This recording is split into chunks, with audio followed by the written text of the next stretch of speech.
اعوذ باللہ من الشیطان الرجیم بسم اللہ الرحمن الرحیم۔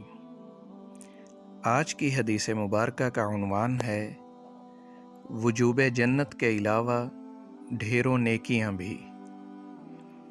سیدنا عبداللہ بن عمر رضی اللہ عنہما بیان کرتے ہیں کہ رسول اللہ صلی اللہ علیہ وسلم نے فرمایا، من اذن سنتی عشرۃ سنۃ وجبت لہ الجنہ وکتب لہ بتأذینہ فی کل یوم 60 حسنۃ ولکل اقامۃ 30 حسنۃ۔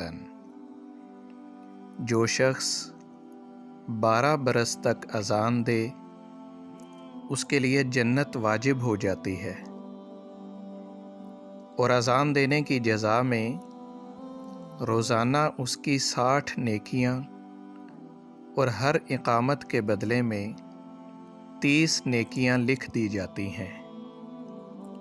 سنن ابن ماجہ 728۔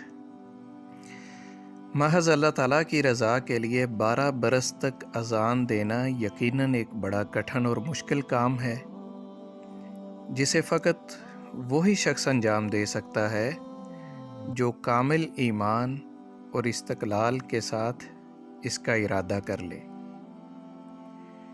یہ عمل جس قدر کٹھن ہے، جس قدر مشکل ہے، اور جس قدر مستقل مزاجی سے اس کی پابندی کرنا ایک بڑا دشوار کام ہے، اللہ تعالیٰ نے اس کا اجر و ثواب بھی اسی قدر عظیم اور بڑا رکھا ہے۔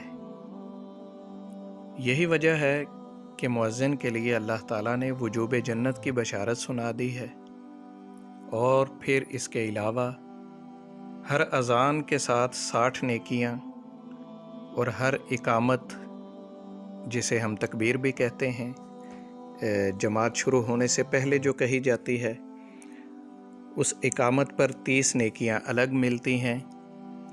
گویا وجوب جنت کے ساتھ ساتھ ہر نماز کے ساتھ 90 نیکیاں مؤذن کو الگ سے ملتی ہیں، اور روزانہ 5 نمازوں کی 450 نیکیاں بن جاتی ہیں۔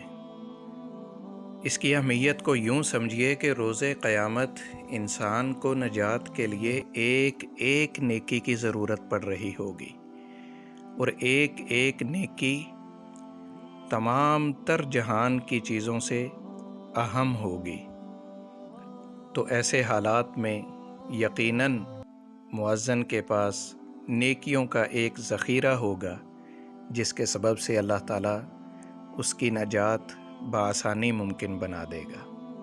دعا ہے کہ اللہ تعالیٰ عمل کی توفیق عطا فرمائے، آمین۔